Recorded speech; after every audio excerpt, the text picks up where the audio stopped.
Kalau kita membahas mengenai siapa yang kemudian nanti akan mempertemukan Megawati dan juga Prabowo, pastinya publik berpikir bahwa yang jadi sosok penentu adalah Jokowi. Sehingga memang itu yang akan saya bahas di dialog malam hari ini. Langsung saya tanyakan kepada narasumber saya, mungkin saya ke Pak Jarod terlebih dahulu.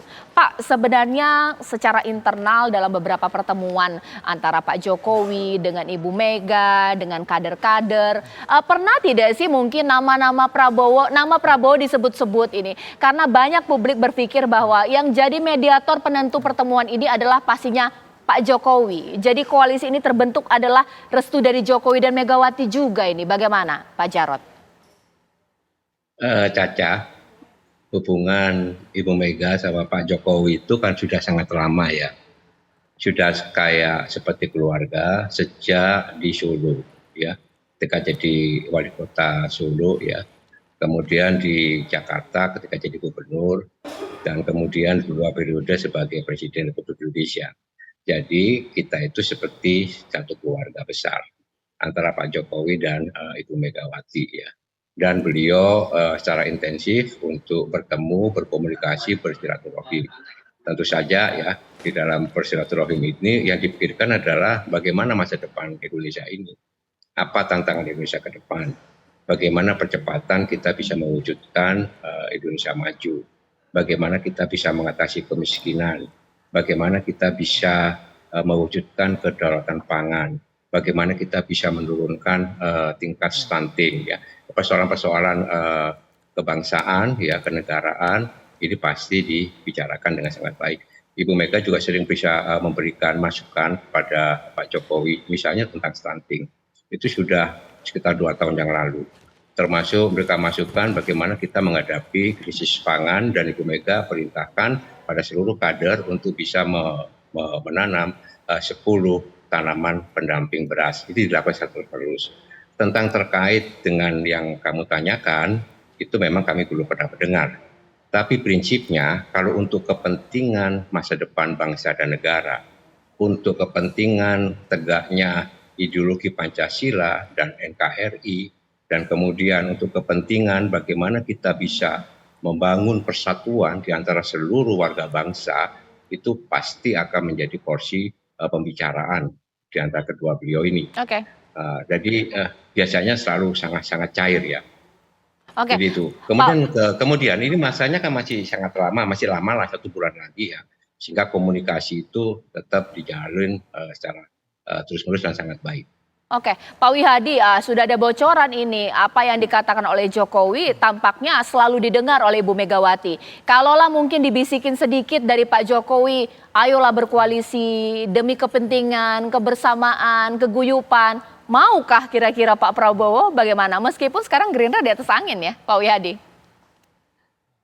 Jadi begini, Gerindra ini kan saat ini sudah berkoalisi dengan Golkar, dengan PAN, dan juga dengan Demokrat. Semalam sudah mendeklarasikan, terus kemudian juga ada dari beberapa partai yang non-parlemen seperti PBB, terus kemudian Gelora, dan juga Garuda. Artinya Pak Prabowo sudah mempunyai koalisi, tentunya segala sesuatu keputusan ke depannya itu tetap harus melibatkan koalisi, karena bagaimanapun juga tidak bisa diputuskan sendiri oleh Pak Prabowo, karena dalam hal ini kan koalisi ini sudah terbentuk dan kita sekarang ini sudah berkonsentrasi bagaimana kita membentuk program-program ke depannya untuk pemilihan presiden tahun 2024. Jadi segala sesuatu yang akan diputuskan tentunya melalui daripada pembicaraan dengan para koalisi. Jadi saya kira tidak bisa Pak Prabowo sendiri yang memutuskan dalam hal ini. Kalau menyangkut mengenai masalah hal-hal yang memang harus diputuskan oleh partai koalisi, yang harus ada kebersamaan di sini. Jadi kita menunjukkan bahwa kita saat ini memang sudah kita solid, dan kita segala sesuatunya kita akan sangat terbuka kepada partai koalisi kita. Oke, Bang Ujang, tolong dong ditanggapi juga bahwa kalau memang ini poros ini terbentuk, memang kunciannya itu di Jokowi. Jokowi yang menjadi penyambung komunikasi antara kedua partai ini. Ya, saya meyakini itu ya, karena Pak Jokowi kan selain kader PDIP, beliau ada presiden. Presiden itu bagaimanapun dia punya kuasa juga, bisa berkomunikasi ya kan dengan partai politik. Bahkan banyak juga Pak Jokowi tanda petik ya berkontribusi dalam jalannya koalisi saat ini terbentuk begitu. Oleh karena itu saya meyakini hubungan antara Pak Prabowo dengan Bu Megawati yang dulu juga bagus ya kan sekarang agak sulit ketemu gitu ya. Ya bisa ketemu dalam politik. Politik itu kan soal kepentingan. Jadi kalau kepentingannya sama akan ketemu, kalau beda ya akan menjadi lawan. Nah, dalam menghadapi 2024 nanti apakah mungkin gitu ya bahwa skema peleburan itu terjadi? Di politik tidak ada yang tidak mungkin. Ya memang skalanya masih 50-50, 50%, 50%. Bahkan kalau saya lebih analisa lebih jauh gitu ya, kenapa itu bisa memungkinkan? Tentu walau dulu skemanya begini, tadi yang saya awal ceritakan Mbak Caca bahwa ada skema 2 poros, lalu skemanya adalah pasangan Prabowo Ganjar atau Ganjar Prabowo, ya kan? Maka kalau ini menjadi ada komunikasi yang baik antara Pak Prabowo, Bu Megawati dan Pak Jokowi, ada 3 tokoh ya yang bisa bermusyawarah, saya yakin bisa gitu. Tapi memang saya sih menginginkan dari dulu Mbak Caca, kita ingin ya kalau bisa 3 poros lah. Kenapa? Agar masyarakat diberikan banyak pilihan, lalu agar masyarakat juga ya tidak terjadi polarisasi. Kita tidak mengulang lagi 2019 yang lalu. Kalau Mas Ujang sendiri melihatnya kalau ini berkoalisi, siapa sih jadi capres dan cawapresnya? Nah, itu kalau jadi pertanyaan. kita lihat pernyataannya Mbak Puan gitu ya di media, saya ngutip saja, ya bisa saja Pak Ganjar jadi cawapres, karena itu pengatakan itu kan, jadi ini clear.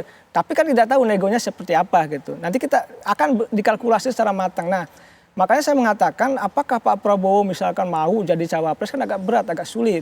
Kenapa sulit? Apa karena kalau memang saya sih gini, popularitas? skema saya ya, ini pandangan subjektif saya ya. Kalau ini melebur, saya sih membacanya, analisanya ke depan aja. Misalkan begini, kenapa ini agak PDIP itu agak gampang dalam konteks menghadapi Prabowo? Karena yang ditakutkan oleh PDIP, mohon maaf ya, adalah pasangan Prabowo Gibran. Ini kan bisa memecah belah. Nah, oleh karena itu ya ini yang menjadi pada saya sih melihatnya begitu. Pak Jarod, apakah betul seperti itu? Diamini poros ini karena lebih takut Prabowo Gibran ini. Wah, PDIP bisa kalah. Bagaimana? Jadi begini Caca ya. PD Perjuangan itu ya menghormatilah seluruh bakal calon presiden semuanya ya. Dan kita juga siap 3 poros, 3 calon kita siap, 2 poros kita juga siap ya. Tetapi yang perlu kita tegaskan adalah keputusan Ibu Megawati Soekarno Putri untuk mencalonkan Pak Ganjar itu sudah bulat sebagai calon presiden, kan gitu ya. Jadi sudah bulat. Siapa nanti calon pendamping wakilnya? Nah ini lagi dibicarakan, lagi dikaji secara mendalam, dievaluasi, dipilah-pilah dan seterusnya. Kemudian Kang Ujang, masih mungkin tidak misalnya ya itu akan terjadi di akhir-akhir gitu, justru PKB akan kembali. Apakah dia cintanya berseri kembali ke Gerindra atau PKB kemudian karena surveinya turun terus begitu ya, kemudian mikir daripada begitu oke lah kita akan gabung ya, cinta lama berseri kembali ke Gerindra atau PKB gabung ke PD Perjuangan, kan gitu kan? Karena PKB itu di Jawa Timur, Mas Wihadi ini dari Jawa Timur, itu artinya di sana kepanjangannya diplesetkan Partai Konconi Benteng, kan gitu misalnya. Itu bisa terjadi loh, ya. Kenapa? Karena waktu deklarasi di Surabaya, kalau saya melihatnya itu masih tukar cincin, pertunangan, akad nikahnya belum. Akad nikahnya ketika daftar ke KPU. Ketika di KPU pun itu juga melalui proses juga, sah tidak? Ada verifikasi administrasi, kemudian ada psikotes, ada kemudian tes kesehatan dan seterusnya. Demikian juga Pak Prabowo, kan gitu kan semuanya. Jadi oleh sebab itu di dalam jangka waktu yang cukup, ini marilah kita membangun komunikasi yang baik. Kenapa? Karena kita tidak bisa, sekali lagi betul Mas Wihadi, membangun bangsa kita ini sendiri-sendiri. Ini harus bersama. Ya. Meskipun, meskipun sistem kita itu presidensial, tetapi presiden terpilih itu harus bisa didukung secara bagus, secara Baik. kuat di parlemen. Gitu. Baik, nanti sesaat lagi kita perlu membahas pemirsa, jikalau memang dua poros terbentuk atau Ganjar dan Prabowo bersatu, kira-kira ini karena apa? Apakah jangan-jangan ada beberapa survei bahkan juga anggapan bahwa saat ini poros perubahan sedang di atas angin, sedang disukai masyarakat pemirsa, supaya menjegal Amin atau Anies dan Caimin dibentuklah koalisi Ganjar Prabowo sesaat lagi.